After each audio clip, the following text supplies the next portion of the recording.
नमस्कार मित्रों, कैसे आप सब लोग। ऑनलाइन स्कूल इंडिया परिवार आप सबका स्वागत करता है। विज्ञान विषय का चैप्टर नंबर 2 एक चैप्टर हो चुका है और हमारी जो ऑनलाइन स्कूल इंडिया परिवार का जो यूट्यूब चैनल है उसकी प्लेलिस्ट बन चुकी है 10th क्लास की साइंस के नाम से, और वहाँ पर आपको सारे चैप्टर एक साथ मिल जाएंगे। तो चैप्टर नंबर दूसरा है और दूसरे का नाम है अम्ल, सार एवं लवण, एसिड, बेस एवं साल्ट। इन तीनों के बारे में चर्चा करेंगे। इनकी प्रकृति या नेचर कैसा होता है, ये रिएक्शंस कैसे करते हैं। तो मैं ऐसा मानता हूं जीरो लेवल से शुरू करूंगा कि आपको कुछ नहीं आता है। देखो, 10वीं क्लास आपके रीढ़ की हड्डी होती है पढ़ाई के जीवन की। तो 10वीं क्लास को ढंग से पढ़ोगे ना तो आगे भी आप अच्छा कर पाओगे। इसलिए मैं ऐसा प्रयास करूंगा कि ऐसा सोचूंगा कि आपको कुछ नहीं आता है और मुझे अनपढ़ आदमी को पढ़ाना है, तो ऐसा एकदम सरल तरीके से पढ़ाऊंगा आपको, और बहुत ही उम्दा और बहुत ही बेहतरीन तरीके से पढ़ाऊंगा, बहुत ही सरल भाषा में पढ़ाऊंगा और इतना डिटेल एनालिसिस करूंगा कि आप चिंता मत कीजिए, जिंदगी में साइंस दोबारा पढ़ने की आपको जरूरत नहीं पड़ेगी। चलिए, सबसे पहला है अम्ल, सारक एवं लवण। हमारे चैप्टर का नाम एसिड, बेस एवं साल्ट। अब मुझे बताओ एसिड किसे कहेंगे अपन। तो देखो, एक होता है अम्ल और एक होता है सार। ठीक है, अपन अम्ल और सार का पता कैसे करेंगे कि ये अम्ल है या सार है। तो हम इसके लिए उपयोग लेते हैं सूचकों का, इंडिकेटरों का। सूचक या इंग्लिश में बोलते हैं इसको इंडिकेटर। भाई बाइक को मोटरसाइकिल लेके जा रहे हैं और मोटरसाइकिल जाते वक्त अपन जब दूसरी दिशा में मुड़ना होता है तो अपन इंडिकेटर देते हैं। उसी प्रकार से ये सूचक काम करते हैं किसका, कि कोई भी विलयन अम्लीय है या क्षारीय है, उसका अपन पता कैसे करते हैं, इन सूचकों के माध्यम से करते हैं। अब ये सूचक दो प्रकार के, या तो प्राकृतिक होगा, यानी प्राकृतिक रूप से जो सूचक पाए जाते हैं वो प्राकृतिक सूचक कहलाते हैं, और जो अपन मानव खुद बनाता है केमिकल लैब में, यानी प्रयोगशाला में बनाता है, वो आर्टिफिशियल या कृत्रिम सूचक कहलाते हैं। तो सूचक कितने प्रकार के, दो प्रकार के, एक तो प्राकृतिक सूचक और दूसरा कृत्रिम सूचक। अब एक एग्जाम्पल देता हूं छोटा सा। देखो, आप खाना खा रहे हो और खाना खाते वक्त आपके सब्जी का कुछ भाग आपके शर्ट पर गिर गया, कपड़ों पर गिर गया। अब जो हल्दी वगैरह उसमें होगी, वो हल्दी क्या करेगी, जैसे ही साबुन उस पर गिरेगा तो वो हल्दी लाल रंग की हो जाएगी। तो आपने एक चीज नोटिस की होगी, क्यों होती होगी, क्योंकि हल्दी क्या है, एक सूचक है, इंडिकेटर है, यानी हल्दी कैसा प्राकृतिक सूचक है। तो प्राकृतिक सूचक जैसे हल्दी हो गया। लिटमस पत्र। अब ये लिटमस पत्र क्या होता है, लिटमस पत्र का मतलब लाइकेन शैवाल होता है, एक थैलोफाइटा का सदस्य है लाइकेन। उस लाइकेन के विलियन से एक बैंगनी विलियन प्राप्त होता है, बैंगनी विलियन को बोलते हैं लिटमस, और उसको एक पत्र, यानी कि सीधी सी बात है, उसको एक पेपर पर लिया जाता है बैंगनी विलियन को, तो वो कहलाता है लिटमस पत्र। तो लिटमस पत्र लाइकेन नामक एक थैलोफाइटा से प्राप्त होता है, जो एक बैंगनी रंग का होता है। किस रंग का होता है, बैंगनी रंग का। अब आते हैं अपन कृत्रिम सूचक। तो अपन कह सकते हैं फिनोप्थिलीन, फिनोप्थिलीन, फिनोप्थिलीन, या अपन कह सकते हैं मैथिल ऑरेंज। तो किसी अम्ल का सूचक होता है, जैसे अम्ल को अपन पता करना है कि अम्ल है या नहीं है, तो उसके लिए आप मैथिल ऑरेंज का उपयोग ले लो, तो इस मैथिल ऑरेंज का रंग परिवर्तन हो जाएगा। यदि सार का पता करना है तो फिनोप्थिलीन ले सकते हैं आप। तो देखो, सूचक कितने प्रकार के, सूचक का मतलब जो अम्ल एवं सार का पता लगवाए सूचक कहलाएंगे। दो प्रकार के, प्राकृतिक और कृत्रिम सूचक। प्राकृतिक सूचक जैसे हल्दी, लिटमस पत्र, और कृत्रिम सूचक जैसे मैथिल ऑरेंज, फिनोप्थिलीन, इतने सूचक होते हैं। अब इन सूचक के आधार पर पता करते हैं अम्ल कौन सा और सार कौन सा। अम्ल को बोलते हैं इंग्लिश में एसिड और सार को बोलते हैं बेस। अब बड़े ध्यान से समझिएगा, अम्ल, अम्ल स्वाद में हमेशा खट्टे होते हैं। स्वाद में कैसे होते हैं, खट्टे होते हैं। जबकि सार कैसे होते हैं, स्वाद में कड़वे होते हैं। स्वाद में कैसे होते हैं, कड़वे होते हैं। इनका जो स्पर्श होता है सामान्यतः होता है, इसका जो स्पर्श एकदम साबुन समान होते हैं। ये खट्टे और साबुन समान होते हैं। जिस तरह से साबुन को महसूस करते हैं वैसा वैसा सार भी अपन को महसूस होता है। अब वेरी वेरी इंपॉर्टेंट एक ट्रिक ध्यान रखना, अनिला। दो लड़कियों के नाम याद रखना, अनिला और शालानी, अनिला और सालानी। तो इस ट्रिक से क्या होता है, देखो, अम्ल नीले लिटमस को लाल कर देते हैं। तो अम्ल कोई भी नीला लिटमस होगा उसका रंग कैसा कर देंगे, लाल कर देंगे, जबकि जो सार होगा वो लाल लिटमस को नीला रंग प्रदान करेंगे। तो सार क्या करता है, लाल लिटमस को नीला कर देता है। अब आते हैं पीएच की बात। पीएच थोड़ी देर बाद में डिटेल से पढ़ेंगे, पीएच क्या होती है, खोज किसने की, कैसे पता करते हैं पीएच के बारे में। तो पीएच अम्ल की कितनी होगी, 7 से कम होगी, और सार की पीएच कितनी होगी, 7 से ज्यादा। 7.1 भी है तो वो सार है, यानी 7 से ज्यादा सार, 7 से कम अम्ल। तो 3 बातें अभी तक ध्यान रखो कि अम्ल क्या होते हैं, स्वाद में खट्टे होते हैं, ये स्वाद में कड़वे होते हैं। दूसरी बात, ये नीले लिटमस को लाल कर देते हैं, सार लाल लिटमस को नीला कर देते हैं। इनकी पीएच 7 से कम, इनकी पीएच 7 से ज्यादा। उदाहरण के तौर पर देखो, नींबू है ना, हाइड्रोक्लोरिक अम्ल, ये सारे के सारे कैसे हैं, अम्ल है। इमली टार्ट्रिक अम्ल, टार्ट्रिक के साथ साथ पामिक अम्ल, सिट्रिक अम्ल, ये सारे के सारे अम्ल है। लैक्टिक अम्ल। लेकिन सार की बात करें, सोडियम हाइड्रोक्साइड, कैल्शियम हाइड्रोक्साइड, जिसके पीछे हाइड्रोक्साइड शब्द आए वो कैसे होते हैं, सार होते हैं। हुई बात क्लियर। तो ये था सामान्य सा परिचय कि अम्ल कौन से होते हैं, सार कौन से होते हैं। पहला है संसूचक, वे पदार्थ जो अपने रंग में परिवर्तन कर दूसरे पदार्थ के साथ अम्लीय है या सारीय है उसका व्यवहार करते हैं, उन्हें संसूचक कहा जाता है। अब संसूचक के प्रकार कितने, तो प्रकार सीधी सी बात है, 2 प्रकार के।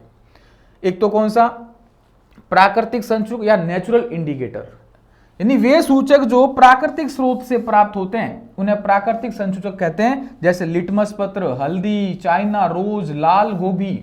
ये लाल गोभी वगैरह क्या करते हैं, अम्ल के संपर्क में आते ही या किसी अन्य पदार्थ के संपर्क में आते ही अपना रंग परिवर्तन कर देते हैं, तो अपन को पता चल जाता है अम्ल है या सार है।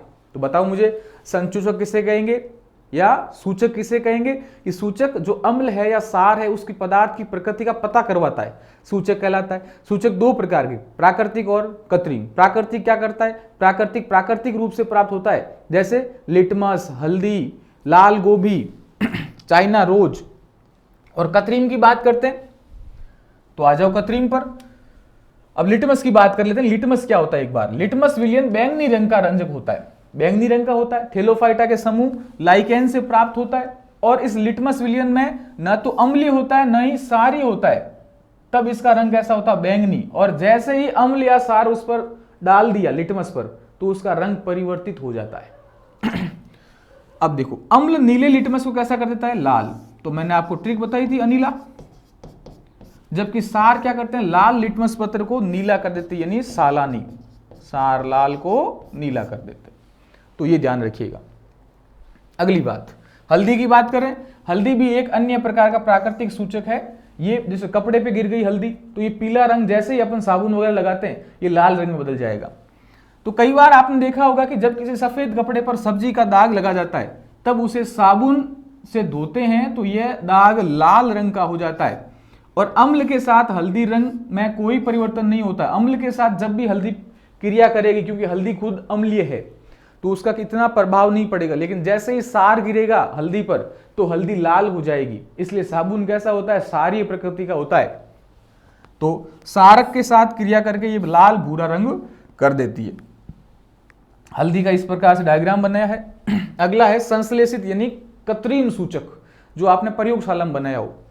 वे सूचक जो प्राकृतिक नहीं होते, इन्हें रासायनिक पदार्थों द्वारा बनाया जाता है। जैसे मैंने आपको कहा था मेथिल ऑरेंज और फिनोप्थेलिन, इनका उपयोग अम्ल और सार की जांच करने में किया जाता है। अगला है गंधीय सूचक। अब जैसे आपको पता होगा, कई बार देखते हैं अपन किसी की गंध सूंघकर अपन कह सकते हैं हाँ ये अम्ल है या सार है, तो गंध में परिवर्तन कर देते हैं। तो क्या, कुछ ऐसे पदार्थ जिनकी गंध अम्लीय या सारीय माध्यम में बदल जाती है, किसी की गंध अम्लीय या सारीय माध्यम में बदल जाती है, ऐसे पदार्थों को गंधीय या ऑल्फैक्टरी सूचक कहा जाता है। जैसे वनीला, प्याज और लौंग। प्याज को आप काट कर देखो और फ्रीज में रख दो, तो प्याज की एक विशेष प्रकार की गंध आती है। प्याज लहसुन की अलग से गंध आती है। तो उससे अपन पता लगा सकते हैं कि उसको यदि किसी अम्ल में डालोगे तो उसका अलग से गंध आएगी। तो इस गंध के आधार पर अपन पता कर सकते हैं। और लास्ट होता है सार्वत्रिक सूचक या यूनिवर्सल इंडिकेटर। सार्वत्रिक सूचक अनेक सूचकों का मिश्रण होता है। बहुत सारे सूचक होते हैं इसमें, जिसमें लिटमस भी हो सकता है, मैथिल ऑरेंज भी हो सकता है, फिनोप्थेलिन भी हो सकता है। ये सारे सूचकों का उपयोग किसी विलयन के केवल अम्लीय या क्षारीय प्रकृति का नहीं, बल्कि सार्वत्रिक सूचक के रूप में प्रयोग करके अम्ल और क्षारक की प्रकृति के साथ साथ उनकी प्रबलता कितनी है उसकी भी पता लगा सकते हैं। यानी वो कितना सांद्र है, कितना तनु है, उसकी पीएच कितनी है, उसकी प्रबलता कितनी है, उसका पता लगा सकते हैं यूनिवर्सल इंडिकेटर या सार्वत्रिक सूचक से। तो एक बार वापस देखो, मोटे तौर पर सूचक मैंने आपको दो बातों में बताया था, कौन कौन से, प्राकृतिक और कृत्रिम, लेकिन छोटे रूप से 4 भागों में। पहला प्राकृतिक, दूसरा कृत्रिम, तीसरा कौन सा हो गया, गंधीय सूचक, और चौथा हो गया सार्वत्रिक सूचक। प्राकृतिक कौन कौन से, लिटमस हल्दी। कृत्रिम कौन कौन से, तो मैंने कहा था मैथिल ऑरेंज और फिनोप्थेलिन। गंधीय कौन कौन से, तो प्याज, लहसुन, वनीला, लौंग। और चौथा है सार्वत्रिक सूचक या इसको कह सकते हैं यूनिवर्सल इंडिकेटर, जिसमें बहुत सारे सूचक शामिल हो। जैसे अपन कह सकते हैं लिटमस पत्र हो गया, जैसे अपन कह सकते हैं मैथिल ऑरेंज हो गया, फिनोप्थेलिन हो गया। अब फिनोप्थेलिन वगैरह ये सब क्या करते हैं, अम्ल और क्षार का तो पता लगाते ही हैं, उसके साथ साथ उनकी प्रकृति यानी कितनी प्रबल है वो, उसका भी पता लगा सकते हैं। तो हुई बात क्लियर। तो ये तो हुआ अपना सूचक। सूचक के बाद अपना आएगा कि कोई भी अम्ल किसी धातु से अभिक्रिया करेगा तो क्या होगा। तो बच्चों देखो, कोई भी यदि अम्ल होगा और यदि वो धातु से क्रिया करता है, इस बात को गांठ बांध लो, कोई भी अम्ल यदि धातु से क्रिया करता है तो एक गैस मुक्त करता है, उसे बोलते हैं क्या, हाइड्रोजन गैस। ये कई बार एग्जाम में आता है कि अम्ल किसी धातु से क्रिया करके कौन सी गैस मुक्त करता है, तो हाइड्रोजन गैस मुक्त करता है। जैसे मैं बात करता हूं H2SO4 यानी सल्फ्यूरिक अम्ल। H2SO4 को बोलते हैं सल्फ्यूरिक अम्ल। और ये सल्फ्यूरिक अम्ल जब किसी जिंक धातु से क्रिया करता है, जिंक या जस्ता, इससे जब क्रिया करेगा तो क्या बनाएगा, जिंक सल्फेट बनाएगा।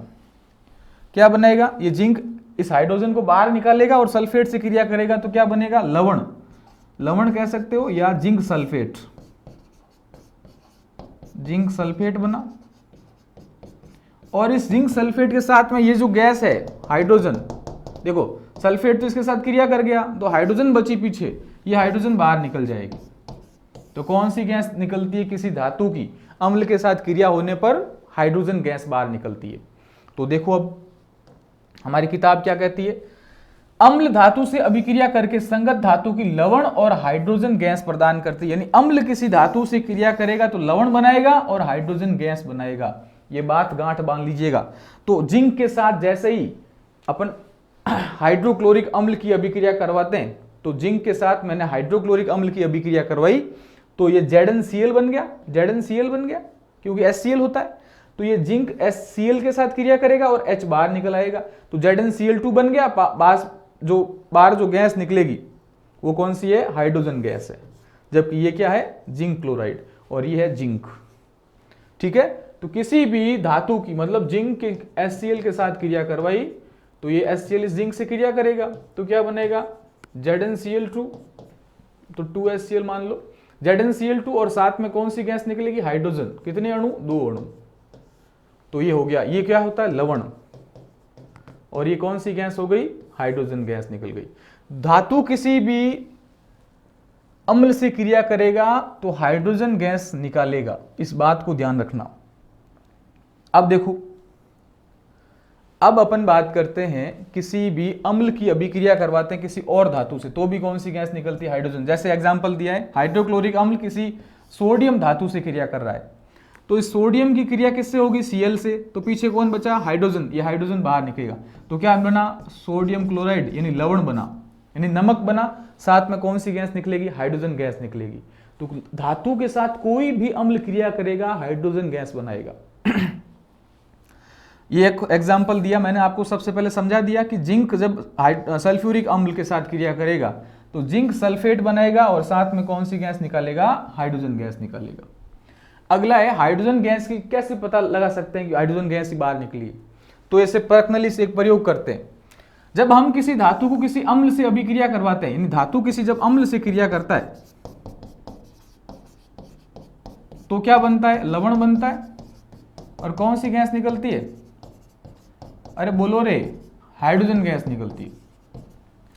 तो अब इस हाइड्रोजन गैस को अपन जैसे ही मोमबत्ती के सामने लेके जाते हैं तो पॉप की ध्वनि में जलता है। पॉप पॉप पॉप, पट पट पट।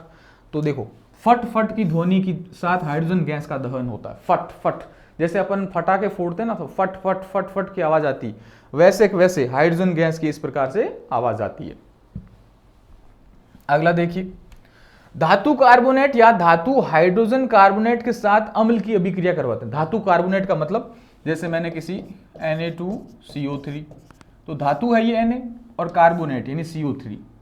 उसी प्रकार से सोडियम बाइकार्बोनेट, ये भी क्या है? धातु कार्बोनेट है। तो इसकी अभिक्रिया जब अम्ल के साथ करवाएंगे तो क्या बनता है, तो वो देखना है।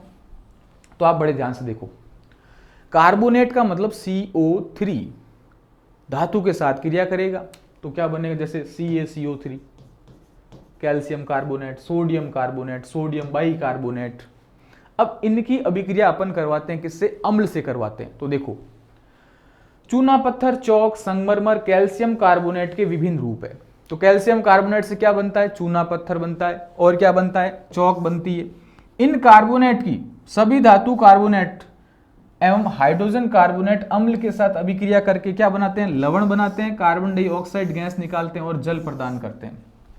तो अपन मुद्दे की ओर बढ़ते हैं। मुद्दा क्या कहता है कि किसी भी धातु कार्बोनेट की अभिक्रिया जब अम्ल के साथ करवाओगे तो लवण बनेगा, कार्बन डाइऑक्साइड गैस बनेगी और जल बनेगा। किसी भी धातु कार्बोनेट की क्रिया अम्ल से करवाओगे तो लवण बनेगा, कार्बन डाइऑक्साइड बनेगा और जल बनेगा। एग्जाम्पल देखो आप, जैसे मैंने सोडियम कार्बोनेट की अभिक्रिया करवाता हूं, एक बार यहां देख लो।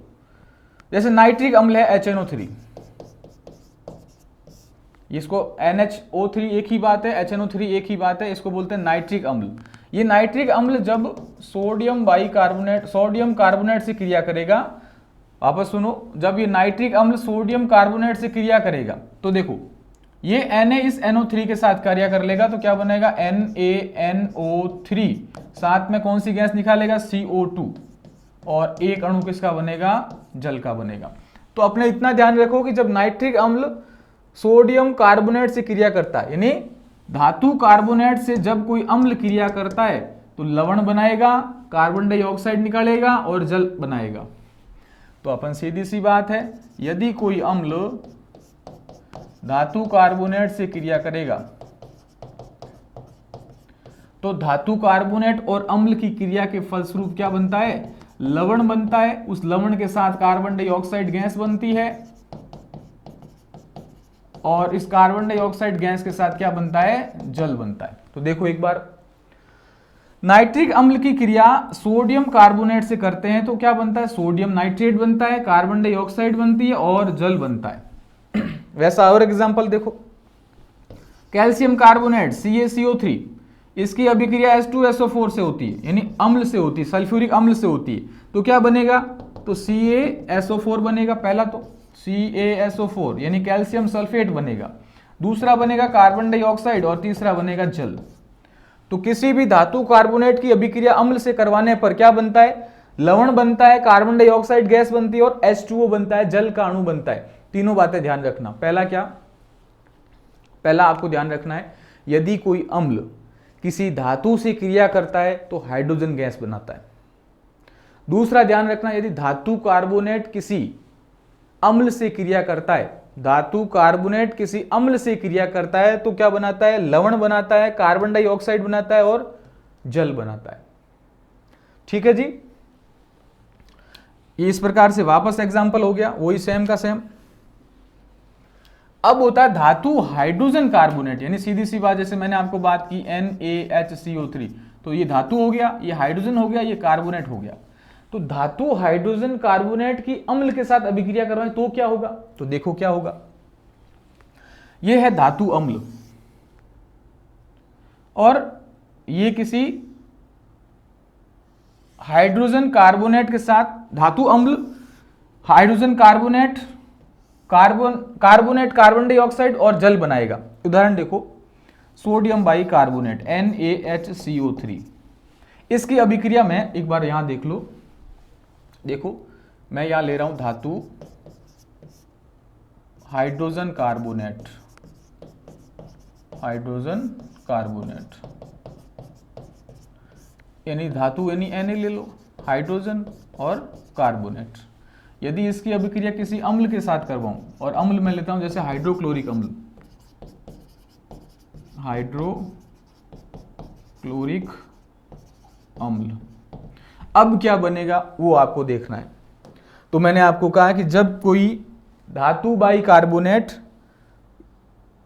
किसी हाइड्रोक्लोरिक अम्ल या अम्ल से क्रिया करेगा तो लवण बनाएगा, कार्बन डाइऑक्साइड बनेगा और जल बनाएगा, वही बात है। अब देखो, जब इससे अभिक्रिया होगी तो क्या बनेगा, लवण बनेगा। लवण कौन सा, NaCl, क्योंकि ये Cl किसके पास जाएगा, Na के पास जाएगा। दूसरा कौन सी गैस निकलेगी, CO2 प्लस CO2 गैस निकलेगी। साथ में एक अणु या फिर जो भी अणु बनेंगे किसके बनेंगे, जल के बनेंगे।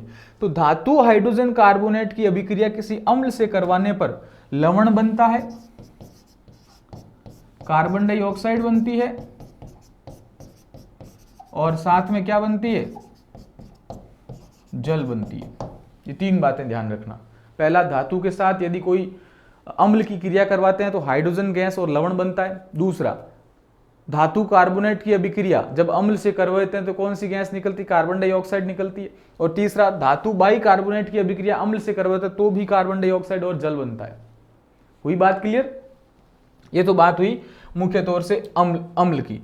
अब है धातु और सार की अभिक्रिया करवा दो। पहले धातु और अम्ल की करवा रहे थे, अब धातु और सार की अभिक्रिया करवाते हैं तो क्या होता है, सारक धातुओं से अभिक्रिया कर संगत धातु का लवण बनाता है और हाइड्रोजन गैस, ये भी हाइड्रोजन गैस ही बनाता है, लेकिन क्या बनाएगा, साथ साथ में धातु का लवण भी बनाएगा। वो भी बनाता था अम्ल भी, तो ये भी बनाता है। सोडियम हाइड्रोक्साइड की अभिक्रिया जिंक के साथ करवाते हैं, तो सोडियम हाइड्रोक्साइड मतलब NaOH, इसकी अभिक्रिया अपन किसके साथ करवाते हैं, जिंक के साथ करवाते हैं, तो क्या बनेगा, सोडियम जिंकेट यानी Na2ZnO2, इसे बोलते हैं सोडियम जिंकेट, सोडियम जिंकेट। और साथ में कौन सी गैस निकलेगी, हाइड्रोजन गैस निकलेगी। तो NOAH की क्रिया Zn से करवाओगे तो क्या बने, जैसे ये दो अणु लेते हैं, अभिक्रिया को संतुलित करते हैं ना, तो ये दो अणु हो गए, तो ये तो क्या होता है, जलीय फॉर्म में, एक्वस फॉर्म में, ये सॉलिड फॉर्म में बनेगा, सोडियम जिंकेट बनेगा। और साथ में कौन सी गैस बनेगी, हाइड्रोजन गैस बनेगी, और सोडियम जिंकेट का विलयन प्राप्त होगा एक्वस कंडीशन में। तो देखो, किसी भी सार की अभिक्रिया किसी धातु से करवाने पर क्या प्राप्त होगा, लवण प्राप्त होगा, साथ में हाइड्रोजन गैस निकलेगी।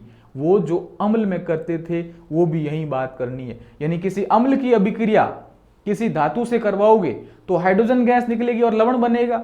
वो की वो सेम बात है, यहां किसी सार की अभिक्रिया किसी धातु से करवाओगे तो क्या बनेगा, लवण बनेगा और हाइड्रोजन गैस निकलेगी। बात तो वही है, कान इस साइड से पकड़ो या इस साइड से पकड़ो, भाई बात तो अम्ल और सार की हो रही है और दोनों सेम प्रक्रिया दर्शा रहे हैं। ठीक बात। दूसरा एग्जाम्पल देखो, जैसे सोडियम हाइड्रोक्साइड की अभिक्रिया जिंक के साथ करवाते हैं तो क्या बनेगा, सोडियम जिंकेट बनेगा और हाइड्रोजन गैस निकलेगी। दूसरा एग्जाम्पल, सोडियम हाइड्रोक्साइड की अभिक्रिया एल्यूमिनियम से करवाते हैं तो क्या होगा, और जल से करवाते हैं, एक जल और जोड़ दिया इसने, तो क्या बनेगा, सोडियम एल्यूमिनेट बनेगा और साथ में क्या निकलेगी, हाइड्रोजन गैस निकलेगी। तो ये बात ध्यान रखिएगा। अब है उदासीनीकरण अभिक्रिया। देखो, कोई अम्ल है और कोई क्षार है, एक डॉन है दूसरे डॉन से लड़ाई कर रहा है। दोनों डॉन यदि बराबर ताकत रखते हैं तो क्या होगा, दोनों चुपचाप चले जाएंगे, ए भाई अपने वश का रोग नहीं है। यानी सीधी सी बात है, जब दोनों में समान ताकत होगी तो क्या होगा, दोनों उदासीन हो जाएंगे और भग जाएंगे। तो अम्ल और सार आपस में अभिक्रिया करके कैसे हो जाते हैं, उदासीन हो जाते हैं। अम्ल और सार उदासीन कैसे होते हैं, तो अम्ल और सार आपस में अभिक्रिया करके क्या बनाते हैं, लवण बनाते हैं और क्या बनाते हैं, जल बनाते हैं। और इस अभिक्रिया को क्या बोलते हैं, उदासीनीकरण। अम्ल एवं सार परस्पर अभिक्रिया करके लवण और जल बनाते हैं, इस प्रक्रिया को उदासीनीकरण कहते हैं। अम्ल एवं सार आपस में अभिक्रिया करके क्या बनाते हैं, लवण और जल बनाते हैं, इस प्रक्रिया को उदासीनीकरण कहते हैं। ठीक बात, यही है उदासीनीकरण। जैसे एग्जांपल देखो आप, HCl की अभिक्रिया NaOH से करवाते हैं, ये भी अम्ल है, HCl यानी हाइड्रोक्लोरिक अम्ल, और ये है क्षार यानी सोडियम हाइड्रोक्साइड, कैसा है, क्षार है। तो अब इनकी अभिक्रिया होगी तो क्या बनेगा, NaCl बनेगा, जो कि कैसा है, एक लवण है, और साथ में क्या बनेगा, जल बनेगा, तो H2O बनेगा, जो कि क्या होता है, जल। तो सीधी सी बात हो गई कि अम्ल और सार अभिक्रिया करके क्या बनाएंगे, लवण और जल बनाएंगे, इस अभिक्रिया को उदासीनीकरण कहा जाता है। वही बातें क्लियर। तो दो डॉन जब बराबर ताकत के होंगे तो क्या होगा, दोनों की लड़ाई नहीं होगी। अम्ल और सार आपस में अभिक्रिया करके क्या बनाते हैं, लवण और जल बनाते हैं, इस अभिक्रिया को उदासीनीकरण अभिक्रिया कहते हैं। उदासीनी अभिक्रिया सामान्य रूप से इस प्रकार से लिखा जाता है, सार और अम्ल या अम्ल और सार आपस में अभिक्रिया करते हैं, लवण और जल बनाते हैं। तो सार और लवण, तीर का निशान का मतलब अभिक्रिया करके लवण और जल का निर्माण करते हैं। तो देखो इसको, वही एग्जांपल, सोडियम हाइड्रोक्साइड की अभिक्रिया जब हाइड्रोक्लोरिक अम्ल से होगी तो देखो ये OH किसके साथ अभिक्रिया करेगा, इस H के साथ, तो क्या बन गया, जल का अणु H2O, और Na क्रिया करेगा किससे, Cl के साथ, तो NaCl बनेगा, सोडियम क्लोराइड यानी लवण बनेगा, और साथ में क्या बनेगा, जल।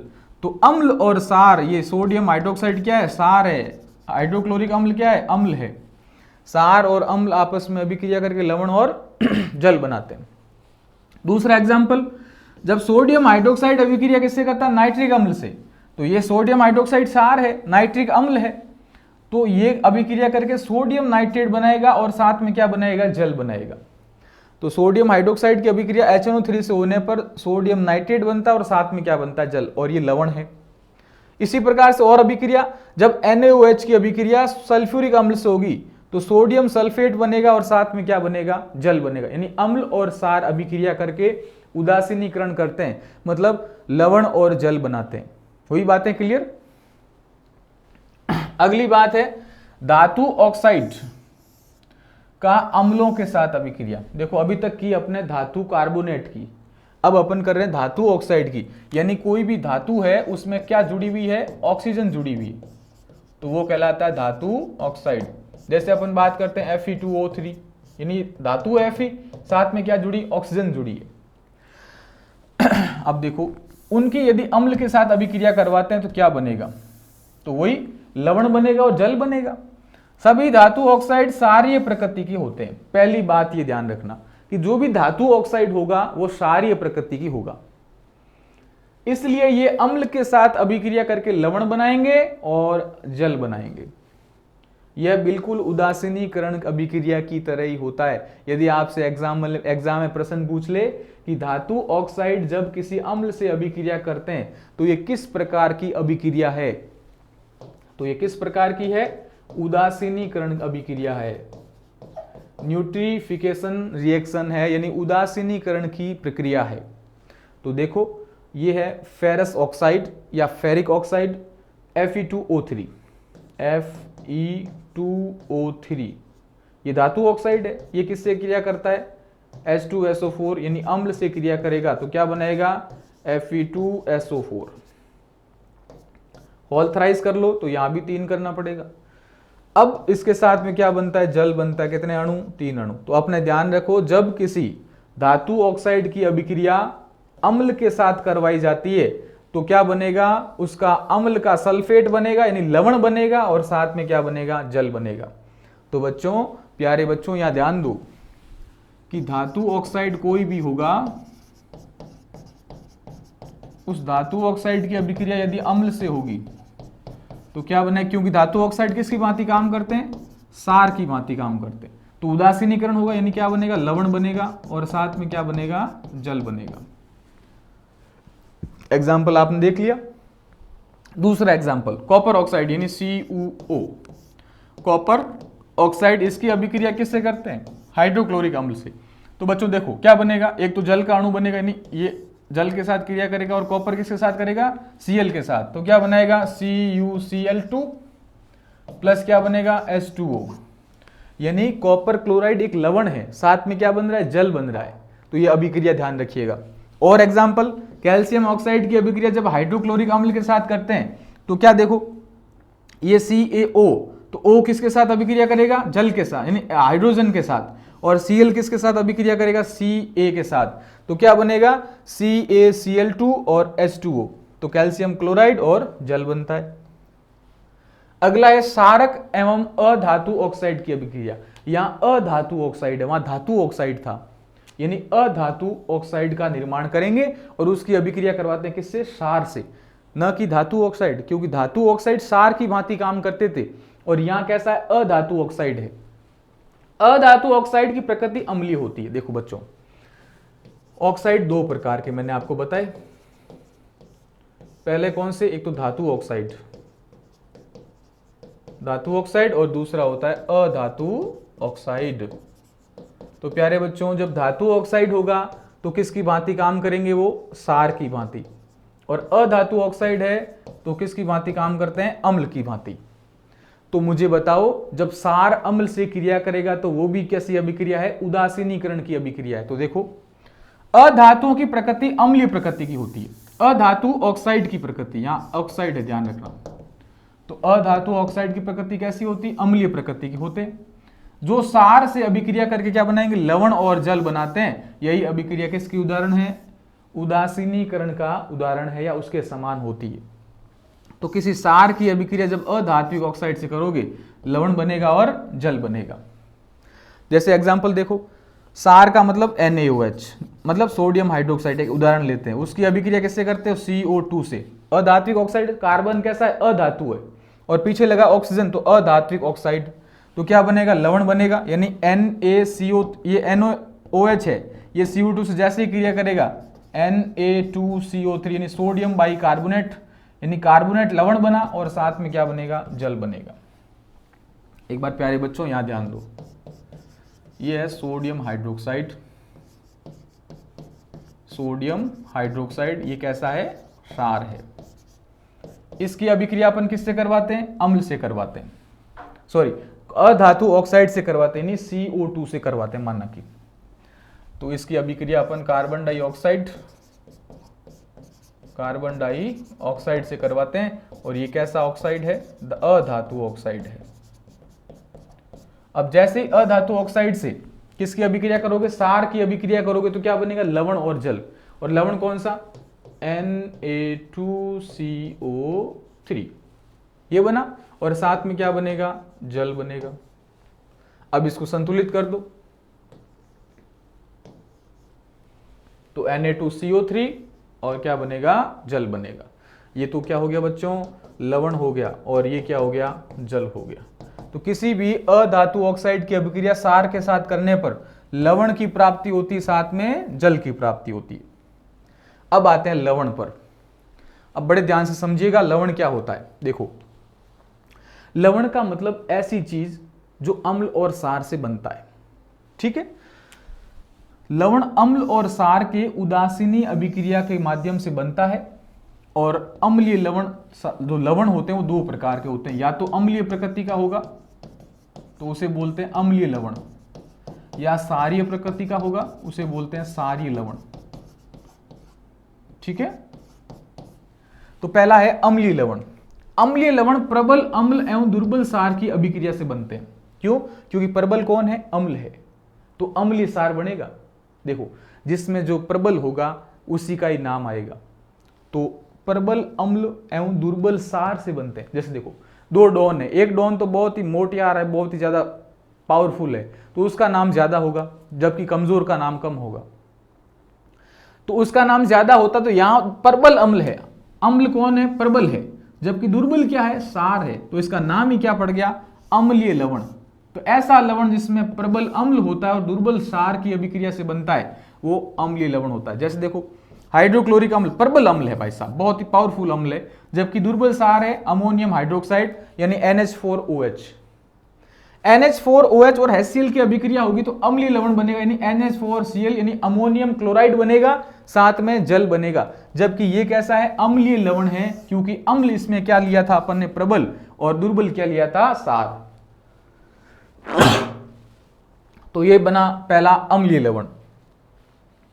दूसरा है उदासीन लवण, ना तो अम्ल है ना सार है, यानी या तो सीधी सी बात है आपने प्रबल अम्ल और प्रबल सार की अभिक्रिया से बनाया हो, या दुर्बल अम्ल या दुर्बल सार से बनाया हो, यानी दोनों डोन बराबर है, ये डोन भी बराबर, ये डोन भी बराबर। क्यों, ये भी प्रबल ये भी प्रबल, ये दुर्बल तो ये भी दुर्बल, तो इनसे बना है, तो वो क्या कहलाएगा, उदासीन लवण। उदासीन लवण या तो प्रबल अम्ल या दुर्बल सार के आपस में अभिक्रिया से बनता है। तो उदासीन लवण कैसे बनेगा, जैसे प्रबल अम्ल कौन है, हाइड्रोक्लोरिक अम्ल, और प्रबल सार कौन सा है, देखो दोनों प्रबल है, दोनों प्रबल है तो क्या होगा, उदासीन, लड़ाई नहीं होगी। HCl और NOH, यहां थोड़ा प्रबल लिखिएगा भाई, है ना। तो HCl और NOH की अभिक्रिया होगी तो क्या बनेगा, NaCl, यानी उदासीन लवण बनेगा, साथ में जल बनेगा, क्योंकि उदासीनीकरण अभिक्रिया में हमेशा और हमेशा लवण होते हैं, वो क्या लवण बनेंगे और जल बनेगा। तीसरा है सारकीय लवण, यानी जिसमें सार मजबूत हो। तो सीधी सी बात है, जब सारकीय लवण की बात होगी तो इसमें प्रबल तो क्या होगा बच्चों, सार होगा, और दुर्बल क्या होगा, अम्ल होगा। इनकी अभिक्रिया से क्या बनता है, जो सारीय लवण बनता है। कैसा लवण बनता है, सारीय लवण। जैसे देखो आप एग्जांपल, यहां आपने किया है दुर्बल अम्ल और यहां प्रबल सार सोडियम हाइड्रोक्साइड, तो अभिक्रिया के माध्यम से क्या बनेगा, सारीय लवण बनेगा। क्यों, क्योंकि प्रबल कैसा था, सार था, दुर्बल क्या था, अम्ल, और साथ में क्या बनता है, जल बनता है। तो ये अभिक्रिया, 3 प्रकार के लवण आप ध्यान रखना कौन कौन से,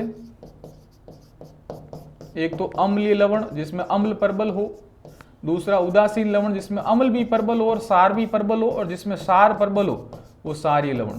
ठीक बात, ये 3 प्रकार के लवण होते हैं। अब अगली है तनुता या तनुकरण या डाइलेशन या डाइल्यूशन। देखो मेरे पास एक शक्कर है और उस शक्कर को मैं पानी में घोलता हूं, अब चाशनी बन गई, उस चाशनी में मैंने थोड़ा पानी डाल दिया तो तनुकरण है।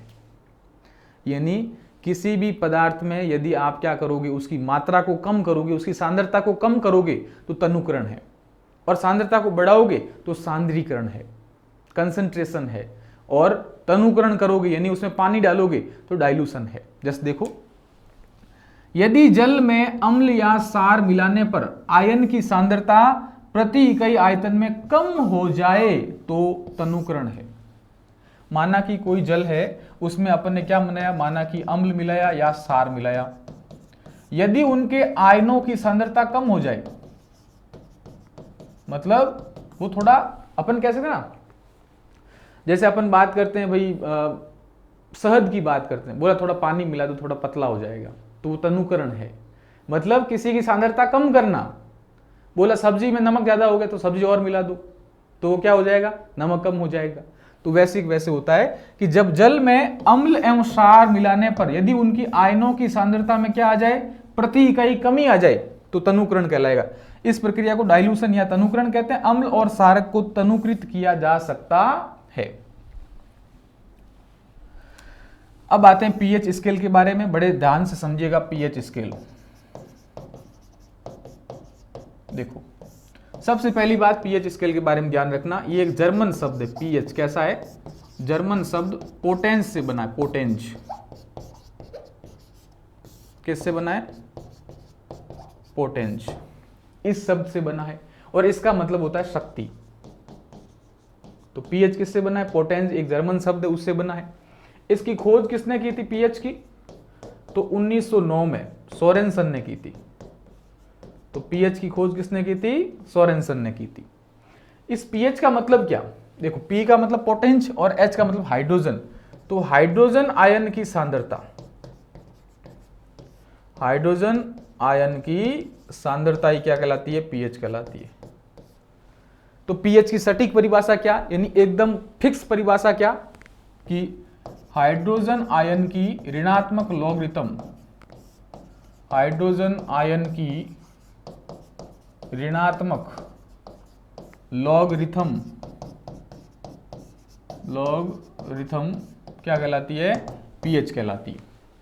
इसका सूत्र देखो, तो पीएच बराबर हाइड्रोजन आयन की ऋणात्मक यानी माइनस लॉगरिथम क्या कहलाती है?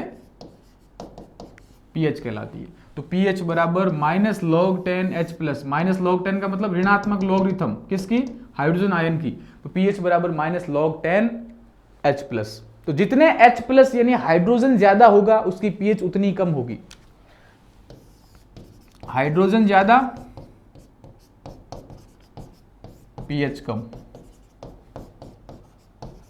तो हाइड्रोजन ज्यादा और पीएच कम। हाइड्रोजन ज्यादा कौन देता है? अम्ल देता है।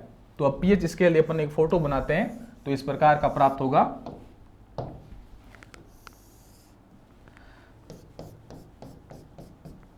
यहां 7 कर लो और ये वापस ऐसे कर लो, ये 0 ये 14। कुल इसमें कुल कितने अंक लिखे होते हैं? 14 अंक लिखे होते हैं। यदि 0 से 7 है किसी की पीएच तो वो अम्लीय है, एसिड है, और 7 से 14 है तो उसकी पीएच कैसी है? क्षारीय है, बेसिक है। ठीक बात। अब मुझे बताओ, यदि किसी की पीएच 7 है तो उदासीन है, वो कैसा है? उदासीन है, न्यूट्रल है। तीनों बातें क्लियर। यदि किसी की पीएच 0 से 7 के मध्य है अम्लीय, 7 से 14 के मध्य क्षारीय, और 7 है तो उदासीन। अब कुछ एग्जाम्पल देखो। तो अम्लीय आपको याद ही होंगे, जैसे जठर रस यानी पेट में जो रस होता है HCl, उसकी पीएच लगभग कितनी होती है? 1.2 होती है। नींबू का रस 2.4 होती है, सिट्रिक अम्ल, है ना। और यदि अपन बात करते हैं हाइड्रोक्लोरिक अम्ल, इमली में टार्ट्रिक रस वगैरह, ये सारे के सारे क्या होते हैं? अम्ल होते हैं। सार में अपन को पता है सोडियम हाइड्रोक्साइड, जिसकी लगभग कितनी होती है? 10 होती है। सोडियम हाइड्रोक्साइड, हाइड्रोक्साइड उसकी पीएच कितनी होती है बेटा? 10 होती है। तो यदि 7 से 7.1 भी है तो क्षार है, और 7 से पॉइंट कम भी है यानी 6.9 है तो भी कैसा है? वो अम्ल है। तो अम्ल और क्षार का विभाजन पता होना चाहिए। उसके बाद हाइड्रोनियम आयन की सांद्रता जितनी अधिक होगी पीएच उतना ही कम होगा। तो एक बार पीएच को वापस देखो।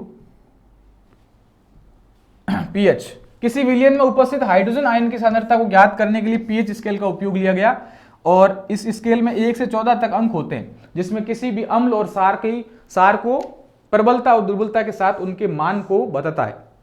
यह एक यूनिवर्सल इंडिकेटर यानी सार्वत्रिक सूचक है। हाइड्रोनियम आयन की सांद्रता जितनी अधिक होगी पीएच उतनी ही कम होगी, क्योंकि अम्ल में हाइड्रोजन ज्यादा तो अम्ल की पीएच 7 से क्या होती? कम होती है। यदि किसी उदासीन विलयन की पीएच वो कितनी होती है? 7 होती है। यदि पीएच स्केल में किसी विलयन का मान 7 से कम है तो अम्ल है, 7 से ज्यादा है तो वो क्या है? क्षार है। 7 से ज्यादा होने पर वो क्या है? क्षार है। प्रबल अम्ल किसे बोलेंगे? जिस विलयन में अधिक संख्या में हाइड्रोजन आयन ज्यादा होते हैं, यानी जिस विलयन में हाइड्रोजन आयन अधिक उत्पन्न होते हैं वो प्रबल अम्ल है। और प्रबल क्षार किसे बोलेंगे? जिसमें OH माइनस ज्यादा होगा। तो प्रबल अम्ल में हाइड्रोजन आयन ज्यादा, दुर्बल अम्ल में हाइड्रोजन आयन उतनी तुलना में कम होंगे। जबकि कम हाइड्रोजन आयन वाला उत्पन्न करने वाला अम्ल क्या होता है? दुर्बल अम्ल होता है। उसी प्रकार से प्रबल क्षार कैसा? प्रबल क्षार जिस विलयन में OH माइनस आयन अधिक होते हैं वो प्रबल क्षार है, जबकि दुर्बल क्षार जिसमें OH माइनस संख्या में क्या होते हैं बेटा? कम होते हैं, वो कैसा होता है? दुर्बल क्षार होता है। हमारे रक्त की पीएच, ब्लड कैसा होता है? क्षारीय प्रकृति का होता है। तो याद रखो 7.4 हमारे ब्लड की पीएच कितनी होती है? 7.4। इसका मतलब जो खून होता है हमारा क्षारीय प्रकृति का होता है, 7.4। जो औसतन पीएच का मान 7.4 होता है। यदि रक्त का पीएच मान 7.45 से अधिक हो जाए इस अवस्था का एल्कोसिस कहते हैं। यानी 7.4 से यदि पीएच अधिक हो जाए यानी और अधिक क्षारीय प्रकृति का हो जाए तो उसे बोलते हैं एल्कोसिस। और यदि रक्त की पीएच का मान 7.35 से कम हो जाए यानी थोड़ा अम्लीय प्रकृति की ओर बढ़े तो इस अवस्था को एसिडोसिस कहते हैं। देखो, यदि 7.4 से ज्यादा हो जाए तो एल्कोसिस, और 7.4 से यानी 7.35 से कम हो जाए तो उसे बोलते हैं एसिडोफिल्स, एसिडोसिस, एसिडोसिस। ठीक है। अगला आता है हमारे जीवन में पीएच का क्या महत्व होता है, पीएच को अपन क्यों पढ़ते हैं, कहां काम आता है पीएच। तो देखो बड़े ध्यान से समझिएगा। रक्त और हमारा शरीर, क्योंकि हमारे शरीर में ब्लड होता है, तो उस ब्लड के आधार पर ही पीएच का अपन निर्धारण करते हैं। हमारे खून की पीएच कितनी होती है उस आधार पर अपन भोजन करते हैं। देखो हमारा शरीर 7 से 7.8 पीएच के बीच कार्य करता है, यानी हमारे खून का जो पीएच होता है वो भी 7.4 होता है। जीवित प्राणी केवल संकीर्ण पीएच परास रेंज में ही जीवित रह सकता है, यानी कोई भी यदि जीवित प्राणी है तो वो कम पीएच पर ही जीवित रह सकता है। लेकिन वर्षा के जल की जो पीएच होती है वो 5.6 से यदि कम हो जाए तो अम्लीय वर्षा। तो पहला अपने पास प्राप्त होती है चीज अम्लीय वर्षा क्या होती है, पीएच का महत्व, और पहला आता है अम्लीय वर्षा या एसिड रेन। बड़े ध्यान से समझिएगा। देखो फैक्ट्रियां लगी हुई है, प्रदूषण बढ़ रहा है, प्रदूषण में सल्फर डाइऑक्साइड गैस बढ़ रही है, नाइट्रोजन डाइऑक्साइड गैस बढ़ रही है, यानी कौन कौन सी गैस बढ़ रही है, sulphur dioxide, nitrogen dioxide, hydrochloric अम्ल वायुमंडल में बढ़ रहा है। अब क्या होगा, जैसे ही बारिश होगी तो बारिश में कौन सी गैस मिलेगी, sulphur dioxide, NO2 nitrogen dioxide और हाइड्रोक्लोरिक अम्ल। तो ये जब मिलेगी तो क्या बनाएगी, सल्फ्यूरिक अम्ल बनाएगा। ये जल में मिलेगा तो नाइट्रिक अम्ल बनाएगा, ये जल में बनाएगा तो HCl वाली वर्षा करेगा। यानी सीधी सी बात है, ये क्या है, अम्ल है। अब धरती पर यदि अम्ल गिरेगा तो नुकसान नहीं करेगा, इसलिए पहली बारिश में नहीं नहाना आज, क्योंकि आजकल प्रदूषण बहुत ज्यादा है। अब प्रदूषण ज्यादा है तो प्रदूषण के कारण कौन सी गैस वायुमंडल में ज्यादा, सल्फर डाइऑक्साइड, NO2 और HCl।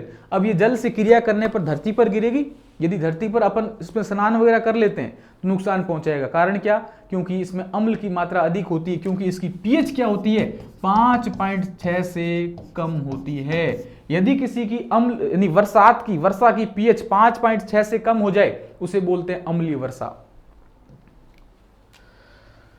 5.6 से कम यदि वर्षा का जल की पीएच हो जाती तो वो क्या कहलाती है, अम्लीय वर्षा कहलाती है। और अम्लीय वर्षा से क्या क्या हानियां होती है, तो सीधी सी बात है, नदी में जो जल प्रवाहित होता है वो अम्लीय प्रकृति का हो जाता है, जिससे नदी का पीएच मान कम हो जाता है और ऐसी नदी में जलीय जीवधारी उत्तरजीविता कठिन हो जाती है, यानी मछलियां वगैरह मर जाती है। तो पहला क्या, अम्लीय वर्षा। दूसरा देखो, दूसरा है मिट्टी की अम्लीयता। अब देखो अपन सब लोग किसान परिवार से आते हैं, खेती करते हैं, तो खेती करने से पहले मिट्टी को जांच करवाते हैं कि मिट्टी की जो उर्वरता है वो सही है या नहीं है, उसे बोलते हैं मिट्टी की पीएच ज्ञात करना। अब मिट्टी की पीएच कैसे ज्ञात करोगे, तो पीएच स्केल से या फिर कोई विलियन से करते हैं प्राप्त। अब यदि मिट्टी को अपन पता चला कि अम्लीय प्रकृति की है तो उसका उपचार करेंगे और वापस उदासीन करेंगे। यदि अपन को पता चला कि मिट्टी क्षारीय प्रकृति की है तो अपन क्या करेंगे, उपचार करेंगे और उसको वापस सही करेंगे। तो देखो मिट्टी की अम्लीयता, कई बार किन्हीं कारणों से अथवा अम्लीय वर्षा के कारण मिट्टी की पीएच का मान कम हो जाता है, तो मिट्टी कैसी होगी, अम्लीय हो गई। जैसे ही मिट्टी की पीएच कम होगी तो अम्लीय हो गई, इस भूमि से अच्छी उपज नहीं मिलती, तो अम्लीय होने पर उपज अच्छी नहीं मिलेगी। चूंकि अच्छी उपज के लिए पौधों को एक विशिष्ट पीएच की आवश्यकता होती है, इसलिए मिट्टी में अम्लीय गुण को कम करने के लिए क्या करना पड़ता है, मिट्टी की अम्लीयता कम करने के लिए मिट्टी में चौक का पाउडर या चूना मिलाया जाता है। तो वेरी वेरी इंपॉर्टेंट। दूसरा कि मिट्टी की अम्लीयता को कम करने के लिए उपचार क्या होता है, तो वो होता है चूना, यानी कैल्शियम ऑक्साइड CaO। चूने का सूत्र क्या, कैल्शियम ऑक्साइड CaO या चौक, इसका उपयोग लिया जाता है ताकि मिट्टी किस प्रकृति की हो जाए, वापस उदासीन हो जाए। इसकी अम्लीयता खत्म करके मिट्टी की प्रकृति क्षारीय बन जाती है, थोड़ी हल्की मात्रा में क्या बन जाती है, क्षारीय। तो वापस बताओ मुझे, मिट्टी की पीएच ज्ञात क्यों करते हैं, अधिक उपज लेने के लिए। अधिक उपज कब होगी, जब मिट्टी अच्छी पीएच की होगी। तो यदि अम्लीय हो जाए तो क्या हो जाएगा, उसमें चूना मिला दो, वापस सारी प्रकृति की हो जाएगी, तो अच्छी उपज प्राप्त होगी। तो मिट्टी की पीएच ज्ञात करने में। अगला है भोजन को पचाना। देखो हमारे जो पेट होता है यानी आमाशय होता है, उसमें हाइड्रोक्लोरिक अम्ल पाया जाता है। कौन सा अम्ल, हाइड्रोक्लोरिक अम्ल। अगर एसिडिटी हो गई तो एसिडिटी का मतलब सीधी सी बात है उस पेट में यानी आमाशय में कौन सा अम्ल है, हाइड्रोक्लोरिक अम्ल है। पीएच का महत्व हमारे शरीर में आमाशय से उत्पन्न होने वाले हाइड्रोक्लोरिक अम्ल से भी है, और यह भी एक विशिष्ट पीएच पर पेट को बिना हानि पहुंचाए भोजन को पाचन में सहयोग प्रदान करता है। हमारा जो पेट है उसकी पीएच का परास लगभग डेढ़ होता है, डेढ़ से 3.5 के बीच होता है। अब इससे दो स्थितियां बन सकती, क्या? पहला अल्प अम्लता यानी हाइपो एसिडिटी। यदि किसी व्यक्ति के HCl का स्त्राव कम हो जाए, यानी पेट में HCl कम बने, तो क्या होगा? जो भोजन कर रहा है उसमें जीवाणु की मृत्यु नहीं होगी, जो भोजन होगा उसका अच्छा पाचन नहीं होगा, तो क्या होगा? उसके भोजन का पाचन नहीं होगा अथवा कम पचता है। ऐसी अवस्था को अल्प अम्लता या अपच कहते हैं। ऐसे व्यक्ति को अपने भोजन के साथ अम्लीय पदार्थ जैसे नींबू, सिरका वगैरह लेना पड़ता है अथवा पाचक रस उत्पन्न करने वाली औषधियों को लेना पड़ता है। यानी HCl यदि पेट में कम तो उसे बोलते हैं अपच, और अपन को क्या खाना पड़ता है? अम्ल खाना पड़ता है। दूसरा अति अम्लता यानी हाइपर एसिडिटी। यदि पेट में HCl की मात्रा अधिक हो जाए तो भी समस्या होगी। यदि उदर में अत्यधिक अम्ल उत्पन्न होने की स्थिति में व्यक्ति के उदर में क्या होगा? दर्द होगा, जलन होगी। इस दर्द या जलन से मुक्त होने के लिए एंटी एसिड लेने पड़ते हैं, और एंटी एसिड कौन सी? Milk of magnesia. बच्चों एक बार फिर से जोरदार बोल दो, मिल्क ऑफ मैग्नीशिया, 3-4 बार बोलो, milk of magnesia, milk of magnesia. तो एसिडिटी का उपचार क्या? मिल्क ऑफ मैग्नीशिया, MgOH2 यानी magnesium hydroxide, magnesium hydroxide, magnesium hydroxide, magnesium hydroxide, milk of magnesia. दूसरा इसका उपचार होता है, ये तो पहला। और दूसरी एक दवाई आती है sodium hydroxide, sodium bicarbonate, sodium bicarbonate यानी खाने का सोडा, सोडियम बाइकार्बोनेट, जिसे अपन बोलते हैं बेकिंग सोडा, NaSO3। इनो वगैरह आता है, इनो बनाने में इसका उपयोग होता है। एंटी एसिड अम्ल के प्रभाव को कम करने का काम करते हैं, क्योंकि अम्ल की मात्रा बढ़ी यानी एसिडिटी हो गई। एसिडिटी को कम कौन करेगा? एसिड बढ़ेगा तो सार कम करेगा। तो ये सारे सार होते हैं। दुर्बल सार का उपयोग लेते हैं, जैसे मिल्क ऑफ मैग्नीशिया यानी MgOH2 मैग्नीशियम हाइड्रोक्साइड, दूसरा एल्यूमिनियम हाइड्रोक्साइड, तीसरा सोडियम हाइड्रोक्साइड। जैसे दुर्बल एंटी एसिड का उपयोग लेते हैं सोडियम हाइड्रोक्साइड है भाई, थोड़ा ध्यान रखना, यानी NaHCO3। ये अम्लीय प्रभाव को क्या करते हैं? उदासीन कर देते हैं। इसलिए एसिडिटी का उपचार क्या? सोडियम बाइकार्बोनेट यानी सोडियम हाइड्रोक्साइड एक, दूसरा मिल्क ऑफ मैग्नीशिया MgOH2, तीसरा एल्यूमिनियम हाइड्रोक्साइड। ठीक है। अगला है दंत से या टीथ कैरीज या टीथ डीके। अब देखो, आपने रात को खाना खाया, अब खाने के बाद में आपने ब्रश वगैरह नहीं किया तो भोजन के कण आपके दांतों के बीच में रह गए। अब जब भोजन के कण दांतों के बीच में रह गए तो क्या होगा? वो जो कण है उसमें जीवाणुओं का उत्पन्न होगा, और जीवाणु क्या करेंगे? एसिड का उत्पादन करेंगे, अम्ल का उत्पादन करेंगे। तो इन दांतों के बीच में जैसे ही भोजन रह गया, ये भोजन क्या करेगा? जीवाणु उत्पन्न करेगा, और जीवाणु से क्या होगा? अम्ल का उत्पादन होगा।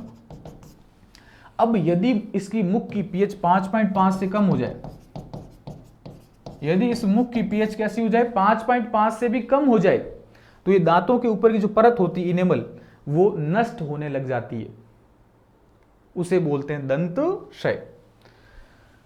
तो अपन जो टूथपेस्ट करते हैं, दंत मंजन, वो सारी प्रकृति का होता है। कारण क्या? हमारे मुख में जो जीवाणु होते हैं अम्ल का उत्पादन करते हैं, तो सारी प्रकृति का क्या होगा? दंत मंजन, जिससे उदासीन हो जाता है। तो हमारे मुख की पीएच 5.5 होती है, यदि इसका मान 5.5 से कम हो जाए तो दंत क्षय प्रारंभ हो जाता है। यानी दांतों के ऊपर शरीर का सबसे मजबूत पदार्थ कौन सा होता है? इनेमल। उस इनेमल को क्या करता है? नुकसान पहुंचाता है। जो शरीर का सबसे कठोर पदार्थ होता है, उस दांतों के बाहर से बचाव करता है। जबकि मुख की पीएच 5.5 से यदि कम हो जाए तो यह धीरे धीरे संक्षारित अथवा नष्ट होने लगता है।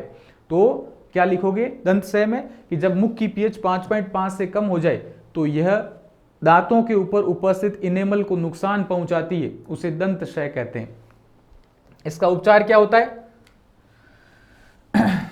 पीएच कम होने का कारण क्या होता है? कारण तो अपन कह सकते हैं कि भोजन होता है, कोई मीठी चीज खाते हैं तो भोजन के पश्चात मुख में उसका अवशिष्ट शर्करा रह जाती है या खाद्य पदार्थ रह जाते हैं, यानी कुछ मात्रा में भोजन के कण अटक जाते हैं। वो क्या करते हैं? जीवाणु यानी बैक्टीरिया का उत्पादन करते हैं, और ये बैक्टीरिया अम्ल का उत्पादन करते हैं और ये इनेमल को नष्ट करने लग जाते हैं। अब इसका बचाव क्या? तो जो क्षारीय प्रकृति का क्या होता है? क्षारीय दंत मंजन का उपयोग किया जाता है। जो अपन टूथपेस्ट उपयोग लेते हैं, दंत मंजन, वो क्षारीय प्रकृति का होता है। अगला आता है अगला आता है क्लोर सार अभिक्रिया, क्लोर एल्काइली अभिक्रिया, वेरी वेरी इंपॉर्टेंट, ध्यान रखना। अब क्लोर एल्काइली अभिक्रिया क्या होती है वो बड़े ध्यान से समझिएगा, बहुत महत्वपूर्ण चैप्टर, लास्ट अपना जो बड़ी हेडिंग है वो यही है। जब सोडियम क्लोराइड की यानी NaCl की किसी भी जलीय विलयन से अभिक्रिया करेंगे, यानी जल से अभिक्रिया करेंगे, तो क्या बनेगी, विद्युत धारा प्रवाहित की जाती है, तो ये वियोजित होकर सोडियम हाइड्रोक्साइड बनाता है, NaOH बनाता है, इसे बोलते हैं क्लोर सार अभिक्रिया। तो देखो क्या कहता है हमारा जो चैप्टर, कि जब सोडियम क्लोराइड यानी नमक की अभिक्रिया जल से करते हैं, नमक को जल में डालते हैं और लाइट के जो दो टर्मिनल्स है प्लस और माइनस दोनों डाल देते हैं, तो क्या बनता है, तो यह वियोजित होकर सोडियम हाइड्रोक्साइड क्लोरीन गैस और हाइड्रोजन गैस प्रदान करता है। यानी किसी नमक को पानी में डालो और उसमें क्या डालो, विद्युत धारा डालो, तो क्या बनेगा, सोडियम हाइड्रोक्साइड बनेगा, साथ में क्लोरीन गैस बनेगी और साथ में क्या बनेगा, हाइड्रोजन गैस बनेगी। अब इसको आप संतुलित कर दो तो क्या बनेगा, 2NOH क्लोरीन और डाई हाइड्रोजन। तो ध्यान रखिएगा, जब नमक की अभिक्रिया जल के साथ विद्युत की उपस्थिति में करते हैं, यानी विद्युत धारा उसमें होती है, देखो पानी लो, नमक घोलो, उसमें विद्युत धारा डाल दो, तो क्या बनेगा, सोडियम हाइड्रोक्साइड बनेगा, क्लोरीन गैस निकलेगी और हाइड्रोजन गैस निकलेगी। अब सोडियम क्लोराइड का विद्युत अपघटन, तो क्या सोडियम क्लोराइड के जलीय विलयन से विद्युत प्रवाहित करने पर, यानी नमक में जब विद्युत धारा डालोगे तो उसके एनोड से क्लोरीन गैस और कैथोड से हाइड्रोजन गैस निकलती है, इसलिए सोडियम हाइड्रोक्साइड विलयन इसके कैथोड के पास बनता है, यानी ऋणावेश के पास कौन सा बनेगा विलयन, सोडियम हाइड्रोक्साइड। तो सोडियम हाइड्रोक्साइड किसके पास बनेगा, ऋणावेश यानी कैथोड के पास, यानी कैथोड के पास बनेगा। जबकि जो क्लोरीन गैस बनेगी यानी Cl, ये माइनस होती है तो किसके पास बनेगी, धनावेश के पास यानी एनोड के पास बनेगी। क्लोर सार प्रक्रिया के उत्पाद क्या बनते हैं, यानी क्या क्या प्रोडक्ट बनते हैं, तो सबसे पहला सोडियम हाइड्रोक्साइड बनेगा, मैंने आपको बताया था, दूसरा क्लोरीन गैस बनेगी और तीसरा हाइड्रोजन गैस बनेगी। अगला सोडियम हाइड्रोक्साइड का उपयोग कहां होता है, यानी सीधी सी बात है NaOH का उपयोग कहां होता है, सोडियम हाइड्रोक्साइड एक सार होता है, इस सार का उपयोग कहां होता है, पहला उपयोग कहां, इसका उपयोग धातुओं को ग्रीज हटाने में, धातु के ऊपर यदि ग्रीज आ जाए तो उस ग्रीज को हटाने में, साबुन बनाने में, अपमार्जक बनाने में, इसका उपयोग कागज बनाने में भी किया जाता है, इसका उपयोग कृत्रिम फाइबर यानी जो रेसे होते हैं, कृत्रिम रेसे, आर्टिफिशियल फाइबर बनाने में उपयोग किया जाता है। अब आता है क्लोरीन गैस का उपयोग कहां होता है, तो क्लोरीन गैस का उपयोग कहां, पानी की शुद्धिकरण में। आप स्विमिंग पूल में नहाने जाते हो, उस पानी का रंग कैसा होता है, थोड़ा नीले टाइप का होता है, उसका कारण क्लोरीन होता है, तो ये जल के शुद्धिकरण में। दूसरा स्विमिंग पूल में। तीसरा PVC यानी पॉली वाइनिल क्लोराइड, जो वायर आते हैं अपने घरों में, ये वायर ये PVC के बने होते हैं, पाइप वगैरह, ये PVC क्या होता है, पॉली वाइनिल क्लोराइड यानी क्लोरीन का बहुलक होता है। CFC क्लोरोफ्लोरो कार्बन्स बनाने में, कीटाणुनाशक बनाने में क्लोरीन का उपयोग होता है, इसका उपयोग रोगाणुनाशक बनाने में भी किया जाता है ना। फिर हाइड्रोजन गैस का उपयोग कहां होता है, तो ईंधन के रूप में, जो अपन LPG CNG सिलेंडर आते हैं उसमें मीथेन होता है, प्रोपेन होता है, तो हाइड्रोजन से निर्मित होती है, तो क्या होता है, इसका उपयोग ईंधन के लिए किया जाता है। दूसरा इसका उपयोग मार्गरीन बनाने में किया जाता है, और तीसरा इसका उपयोग खाद बनाने में और अमोनिया बनाने में। अमोनिया कैसे बनती है, नाइट्रोजन के साथ में जब हाइड्रोजन की अभिक्रिया करोगे तो N2 + 3H2, तो क्या बनती है, अमोनिया बनती है, यानी 2NH3, इसे हैबर प्रक्रम कहते हैं। तो हाइड्रोजन का उपयोग अमोनिया बनाने में भी किया जाता है। तो देखो हाइड्रोजन का उपयोग ईंधन में, मार्गरीन बनाने में, खाद बनाने में, अमोनिया बनाने में, ठीक है। क्लोरीन का उपयोग जल के शुद्धिकरण में, स्विमिंग पूल में, PVC, CFC कीटाणुनाशक, रोगाणुनाशक। अगला आता अपना हाइड्रोक्लोरिक अम्ल के उत्पादन यानी HCl कैसे बनेगा, तो HCl को बनाने के लिए कुछ नहीं करना पड़ता, बहुत ही सिंपल प्रोसेस है। क्लोरीन और हाइड्रोजन को क्लोर सार की प्रक्रिया का एक महत्वपूर्ण उत्पाद है, क्योंकि क्लोरीन बनती है और साथ में कौन सी गैस बनती है, हाइड्रोजन बनती है, क्योंकि जैसे ही नमक को जल में घोलोगे, H2O में घोलोगे, तो क्लोरीन बनती है गैस और दूसरी हाइड्रोजन गैस बनती है। इस क्लोरीन और हाइड्रोजन गैस को जब मिला दोगे तो क्या बन जाएगा, HCl हाइड्रोक्लोरिक अम्ल। क्लोरीन और हाइड्रोजन क्लोर सार प्रक्रिया का महत्वपूर्ण उत्पादन है, जिसका उपयोग हाइड्रोक्लोरिक अम्ल के उत्पादन में किया जाता है। हाइड्रोक्लोरिक अम्ल का एक महत्वपूर्ण रसायन है, जिसका उपयोग कैसे होता है, तो दवाई बनाने में। दूसरा सौंदर्य प्रसाधन, साबुन वगैरह बनाने में। अमोनियम क्लोराइड के निर्माण में यानी NH4Cl के निर्माण में। इस्पात की सफाई यानी स्टील वगैरह होती है उनकी सफाई करने में HCl का उपयोग लेते हैं। और एक ध्यान रखना, सोने के जो आभूषण होते हैं उसको पिघलाने में भी क्या होता है, अम्ल राज का उपयोग होता है, इस HCl का उपयोग होता है। सोने के आभूषण को पिघला कर नया बनाते हैं। गांव में कहती औरतें कि मैं इस अंगूठी से नई अंगूठी बनाऊंगी, तो वो कैसे बनते हैं, इस हाइड्रोक्लोरिक अम्ल को डालते हैं और HNO3 थोड़ा सा डालते हैं, उसके विलयन को बोलते हैं अम्ल राज। वो अम्ल राज उस आभूषण को गलाता है और नए आभूषण का निर्माण करते हैं। विरंजक चूर्ण यानी CaOCl2 कैल्शियम ऑक्सीडाइक्लोराइड, क्लोर सार अभिक्रिया से क्लोरीन गैस बनती है और सूखे बुझे हुए चूने से, यानी कैल्शियम हाइड्रोक्साइड, ये बुझा हुआ चूना कहलाता है। यानी जब चूने में पानी मिल जाता है तो बुझा चूना कहलाता है। अरे मेरे बुझे हुए चूनों, कैल्शियम हाइड्रोक्साइड यानी CaOH2 के साथ जैसे ही क्लोरीन मिलेगी, देखो चूने का सूत्र CaO, उसके साथ जल मिलते ही क्या बन गया, CaOH2। इसके साथ जैसे ही क्लोरीन मिलेगी क्या बनेगी, CaOCl2, और साथ में क्या बनेगा, जल बनेगा। ये तो होता है विरंजक चूर्ण यानी CaOCl2। ये परीक्षा में सीधा प्रश्न आएगा, देख लेना। आज कह रहा हूं मैं, और एग्जाम के समय याद कर लेना। क्लोर सार प्रक्रिया से प्राप्त क्लोरीन और सूखे बुझे चूने की क्रिया से विरंजक चूर्ण का निर्माण किया जाता है। यानी कैल्शियम हाइड्रोक्साइड यानी बुझा हुआ चूना जब क्लोरीन के साथ अभिक्रिया करेगा तो कैल्शियम ऑक्सीडाइक्लोराइड और जल का निर्माण होता है, और कैल्शियम ऑक्सीडाइक्लोराइड ही क्या होता है, विरंजक चूर्ण होता है। ठीक है। अब इसका विरंजक चूर्ण का उपयोग क्या है, विरंजक। विरंजक का मतलब रंग को उड़ाने वाला। तो वस्त्र उद्योग में सूती एवं लिनेन के विरंजन में काम आता है, कागज की फैक्ट्री में काम आता है, लकड़ी के मजे एवं लाउंड्री के साफ कपड़ों के विरंजन के लिए काम आता है। रासायनिक उद्योगों में एक उपचायक के रूप में, उपचायक बहुत महत्वपूर्ण चीज है। उपचायक का मतलब सीधी सी बात है, इसके ऑक्सीकरण में उपयोग होता है। पीने वाले जल में जीवाणुओं से मुक्त करने के लिए रोगाणुनाशक के रूप में इसका उपयोग होता है। तो पहला क्या, विरंजन के रूप में, विरंजन का मतलब रंग उड़ाने में। दूसरा कपड़ों की सफाई के लिए। तीसरा उपचायक के रूप में, ऑक्सीकरण एजेंट के रूप में। और अगला होता है जीवाणुओं से मुक्त करने के लिए। फिर बेकिंग सोडा यानी NaHCO3 यानी सोडियम बाइकार्बोनेट, सोडियम बाइकार्बोनेट, इसका उपयोग कहां होता है वो देखो। इस यौगिक का रासायनिक नाम सोडियम हाइड्रोजन कार्बोनेट होता है या सोडियम बाइकार्बोनेट होता है, सूत्र होता है NaHCO3। इसका उपयोग कहां होता है, यह कच्चे पदार्थों में सोडियम क्लोराइड का उपयोग कर इसका निर्माण करते हैं। जैसे देखो नमक के अंदर क्या डालो, जल डालो, और उसमें कार्बन डाइऑक्साइड गैस डालो, और क्या डालो, अमोनियम डालो। अमोनिया डालोगे तो क्या बनेगा, अमोनियम क्लोराइड बनेगा, साथ में बनेगा NaHCO3। ये होता है बेकिंग सोडा या सोडियम हाइड्रोजन कार्बोनेट। तो उसकी अभिक्रिया कैसे, जैसे नमक के अंदर आपने जल डाला, जल के साथ कार्बन डाइऑक्साइड गैस डाली, साथ में क्या डाली, अमोनिया यानी NH3 डाली। अब इसकी अभिक्रिया जैसे ही होगी तो ये अमोनिया क्लोरीन के साथ अभिक्रिया करेगी, क्या बनेगी, NH4Cl, और साथ में जो बचा हुआ चीज है H2O, CO2 और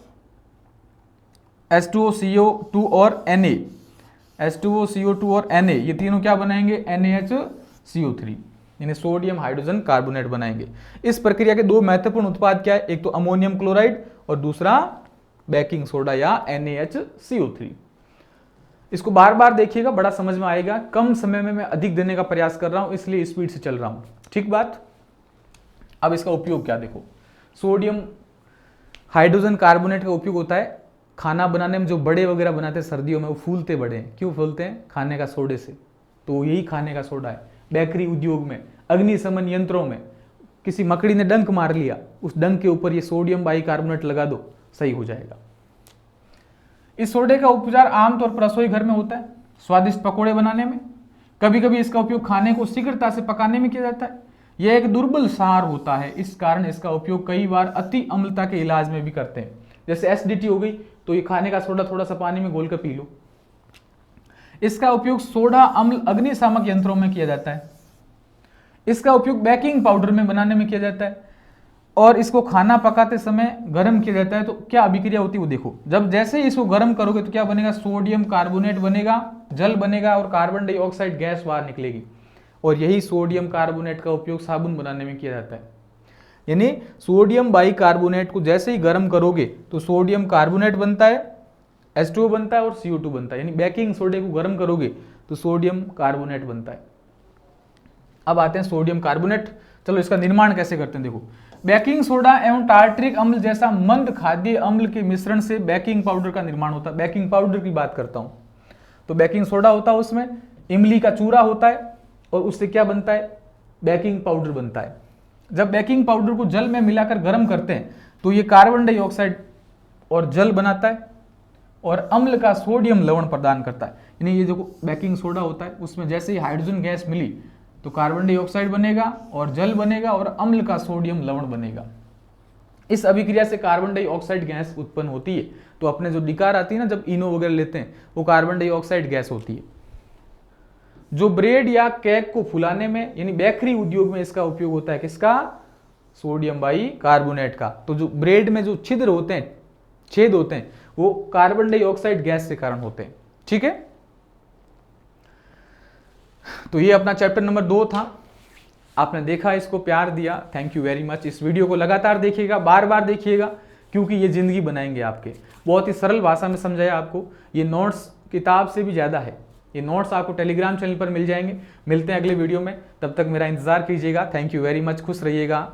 शुभ रात्रि, खब्बा खैर।